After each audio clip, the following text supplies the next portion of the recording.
Ramona's parents settled in a white-dominated neighborhood in Queens Village, New York in the early 1960s. And looking back, she's come to understand the threats that her parents and many African Americans faced moving into mostly white neighborhoods back then. What young Ramona had seen out the window was no ghost. Miss King became a storyteller to inspire and share what possibilities ensue when we choose to create and nurture relationships wisely. She believes that so-called ghosts of the past often threaten progress. What would have happened if our ancestors allowed intimidation to thwart the impossible dream? Ramona endeavors to tell the stories that empower growth and unified efforts to build a shared vision that heals the soul. Ramona is the former host of NPR affiliate KUNM Radio's Spoken Word Hour, a film and television actress, and a moderator for Albuquerque's Film and Music Experience, and a touring solo performer. She shares with audiences at universities, conferences, and primary schools. And she leaves you with this: may you keep a powerful story in your heart for the days of maneuvering through rough terrain. Please give a warm welcome to Miss Ramona King and her accompaniment by Kobiani.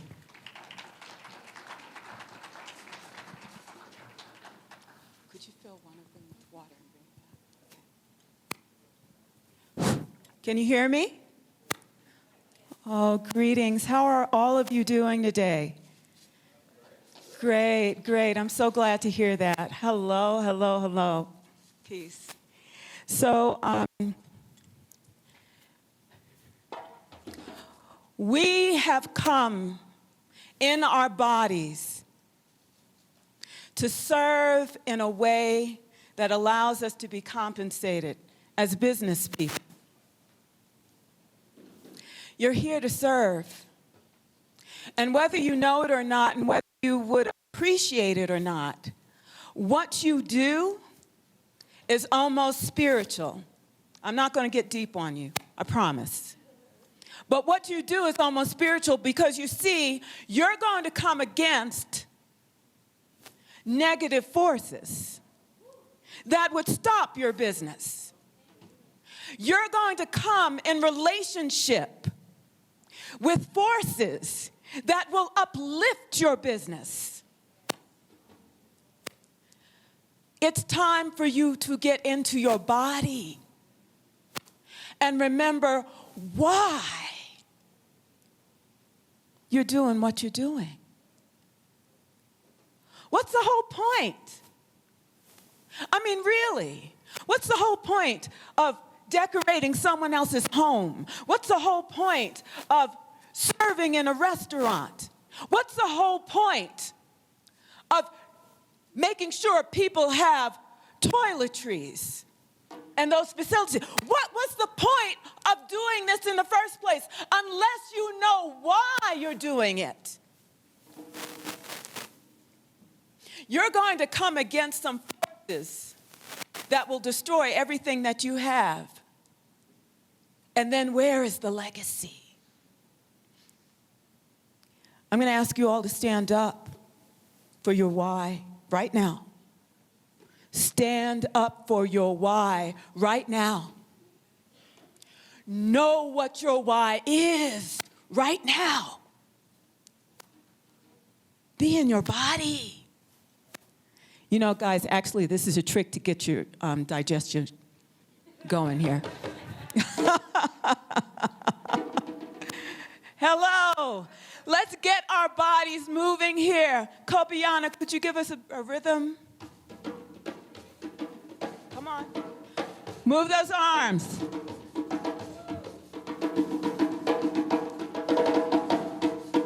Up and down with the legs. Come on, you can do it.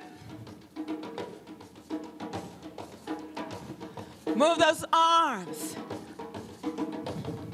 Okay, let's turn around.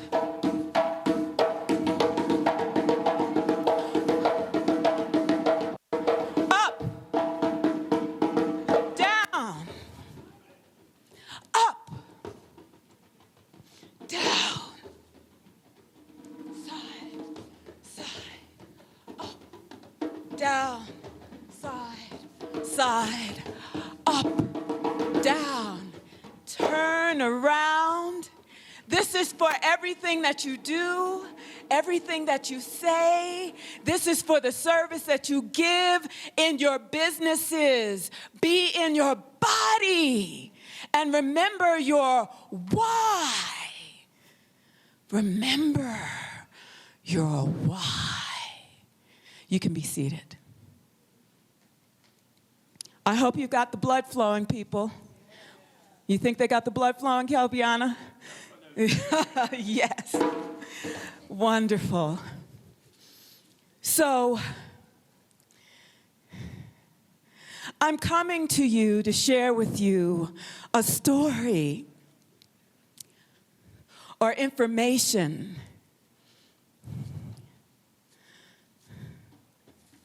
about Black Wall Street. Now, let me tell you something.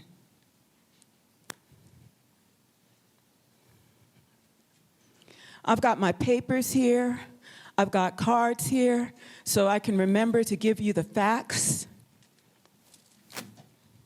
But as I was reading this story, as I was looking at the facts,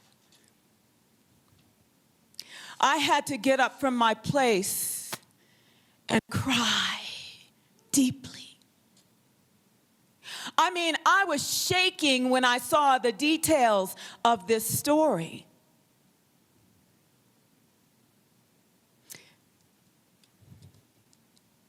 I'm going to tell you exactly, I'm going to read exactly what I read.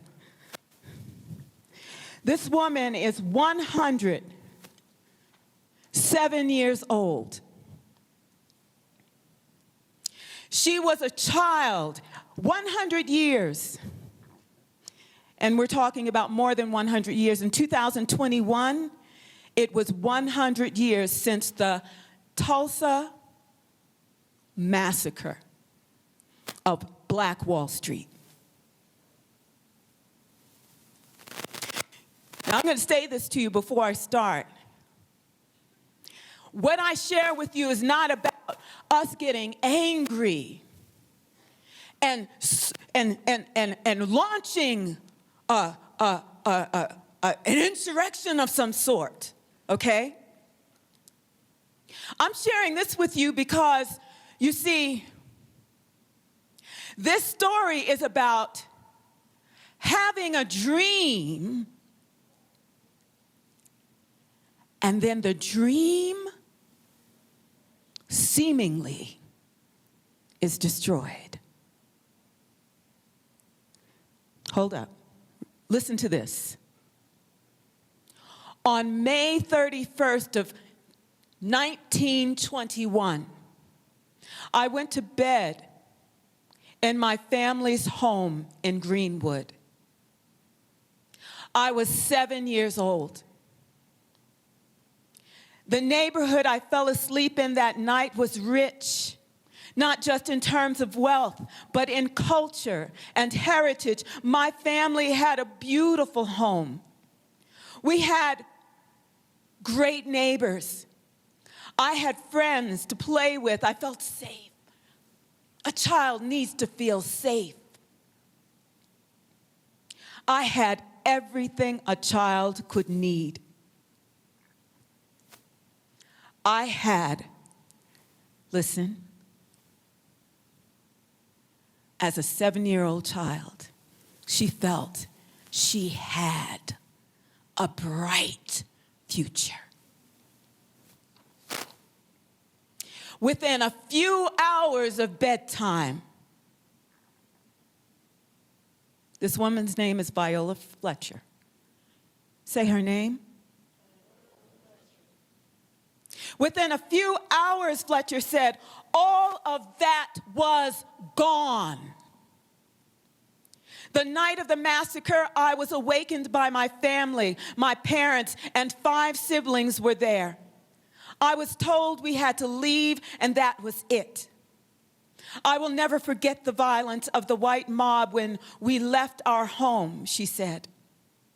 I still see black men being shot, black bodies lying in the street. I still smell smoke and see fire. She's 107 years old, and she still can experience this in her body. I still see black men, black businesses being burned. I still hear airplanes flying overhead. I hear the screams. I have lived through the massacre every day. Our country may forget this history, but I cannot. I will not. And other survivors do not. And our descendants do not.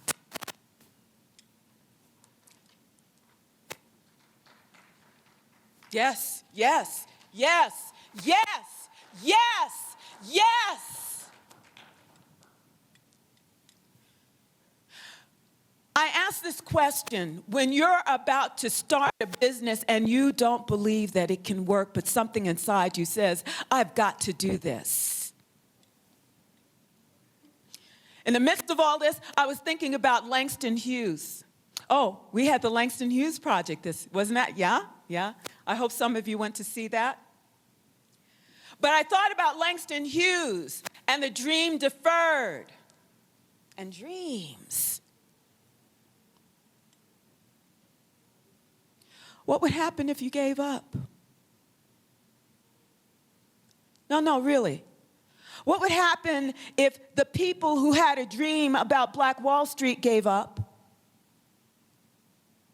What would happen if our ancestors said, we'll just do this slave thing, I guess this is it? No, really.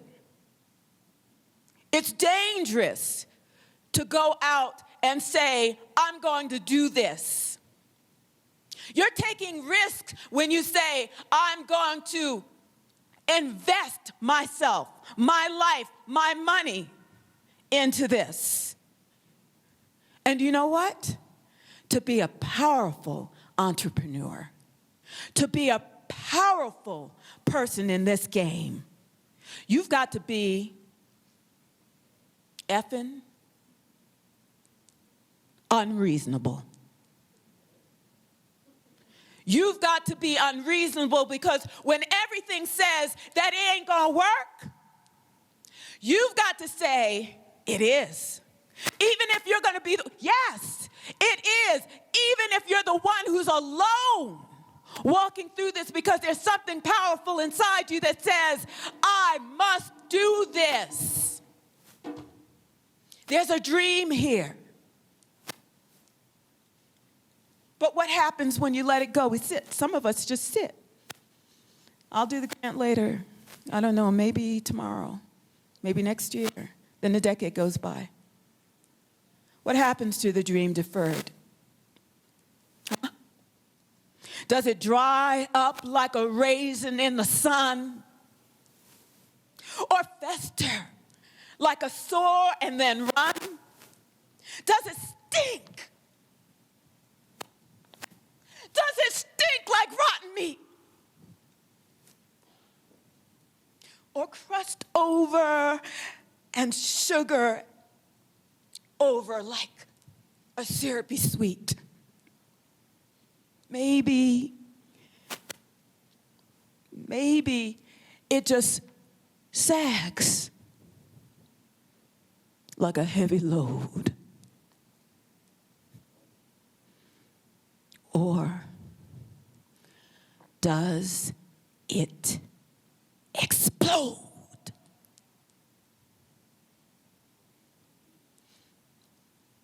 Langston Hughes said, hold fast to dreams. For if dreams die, life is a broken wings that cannot fly. Hold fast to dreams. For when dreams go, life is a barren field of frozen snow. Hold fast to dreams.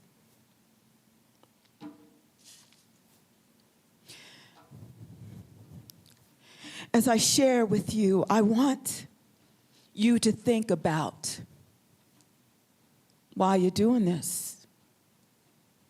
Who's benefiting? Where is this going? Is there a purpose? Is there a strength? You can go for the loans. You can go and make this thing happen, but are you doing it because of your why? There's got to be a purpose here. Because you see, come on now. See, you need to see why I cried while I was trying to read the articles, while I sat there looking at this story, thinking, what positiveness can I find from this story? You need to see what I'm talking about. Hold up. Let me introduce you to O.W. Gurley, a man with a dream. O.W. Gurley was the son of freed slaves, born in Arkansas. He heard about the land deal in Oklahoma. And you see, he was a serial entrepreneur, a lot like our brother Ralph Mims back there.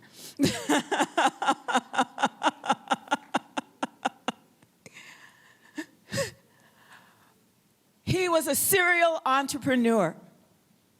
This man found a place on the north side of town in Tulsa and bought 40 acres of land. He bought 40 acres of land and buildings, and he had a dream. His dream was, here we are in the late 1800s, the early 1900s, still dealing with Jim Crow laws. Black folk can't get ahead in the Deep South. What if, here's a dream, what if I buy this land, 40 acres, and I give those people a safe place to come? They can build businesses here. I am in a position, oh, sister, you're going to have to help me out with the time because I didn't look at the what you call it here. Okay. We can build business here together. We don't have to depend on them circulating our money here in our community. He had a dream. And people who left the Deep South to come to the Greenwood district of Tulsa, Oklahoma, they had a dream too. They had a dream about being among their own people, not worried about the lynch crowds. They had a dream about setting up a business, creating a better life for them and their family, a dream of getting out of poverty, a dream of not having to deal with a system that works against you day after day after day after day. They had a dream too. And they came to the Greenwood district of Oklahoma. And they built businesses, hotels, salons,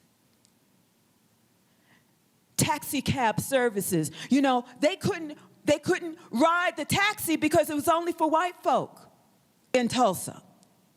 They built their own service, their own bus line. They even had airline charter. This was a growing, bustling city or district.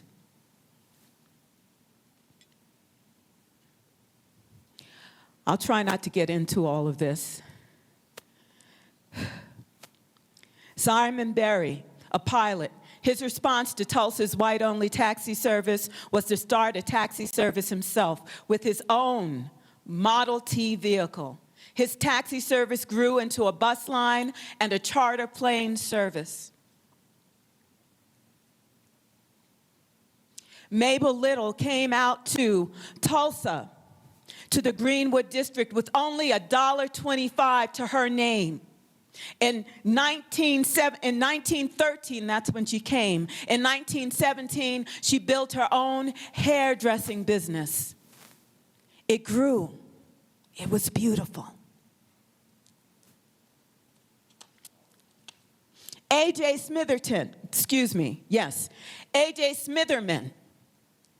founded the Tulsa Star, a black newspaper in Greenwood, outspoken about discrimination, informed African Americans of their legal rights through this newspaper, and encouraged black veterans of World War I, thank you, to take up arms to fight against white mobs that would destroy their families.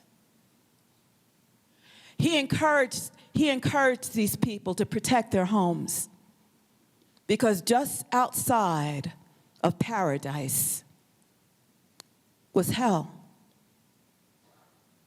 There was a seeping jealousy and resentment against this black community that was growing and doing well. How dare you? How dare you? How dare you?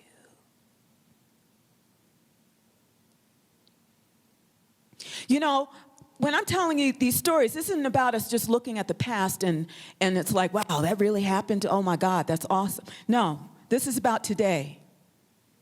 There's someone looking at your business, saying, how dare you? How dare you? And that's why I say your why has to be bigger than their dare. It has to be bigger than their resentment. Whoever they are, whatever it is, it's got to be bigger.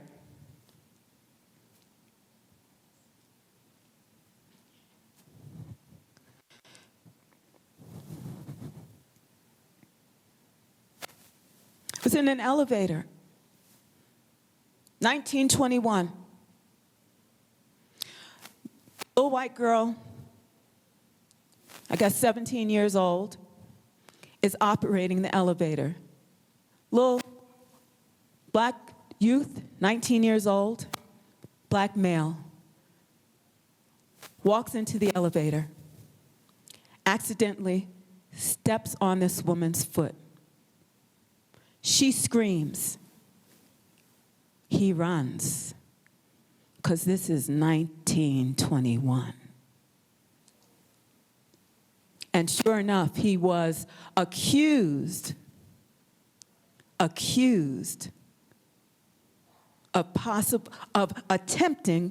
attempted rape. And that's when hell broke loose.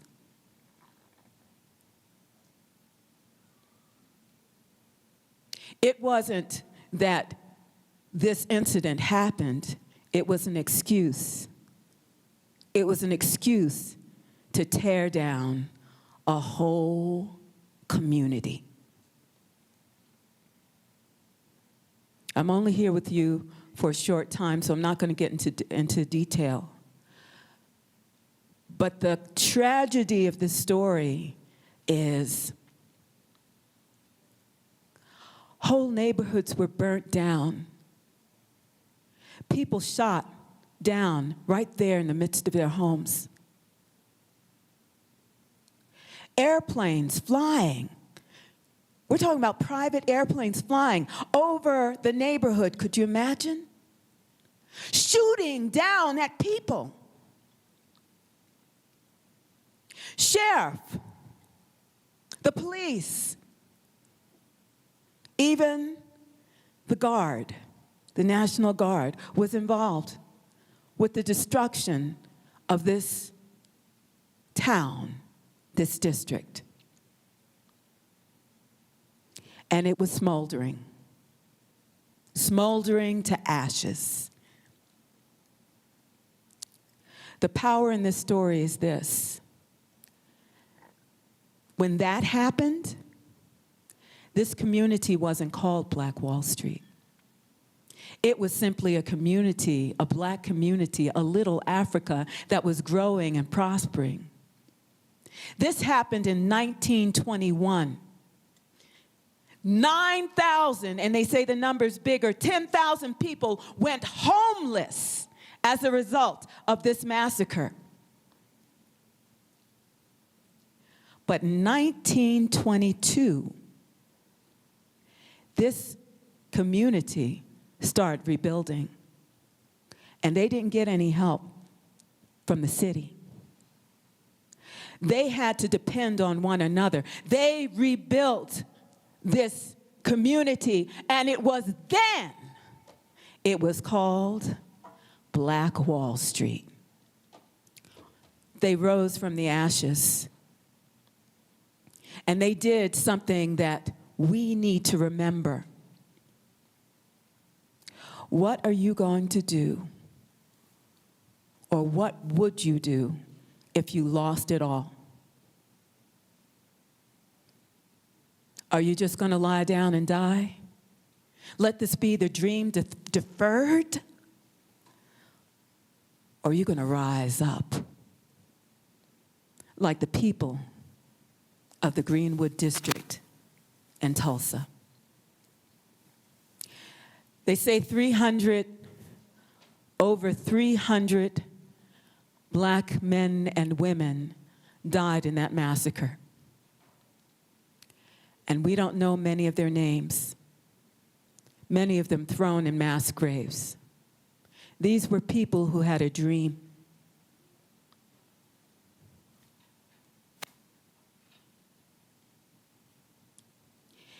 In memory of the souls and those who had the dream of a greater tomorrow, who left the Deep South knowing that there was something better for them and their children, for them,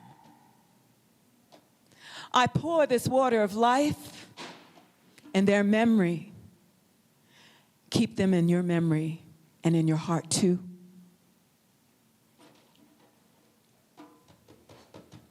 In memory and honor of the man who established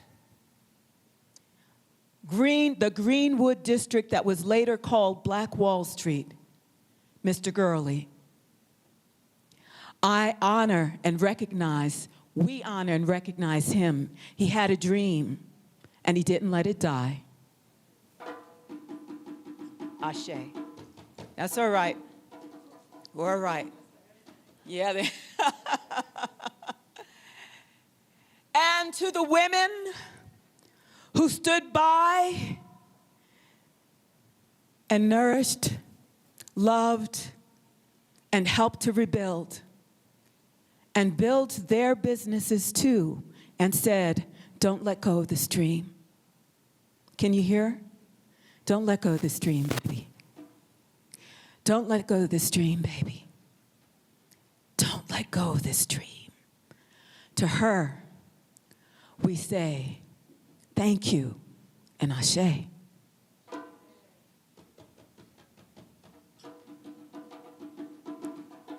And lastly, to you, may you prosper. May you grow. May you remember your why. And do that thing that you're here to do. This is not just for you. This is for you and those who come after you. To you, I show gratitude and love. Thank you for being the entrepreneurs that you are. Ashe.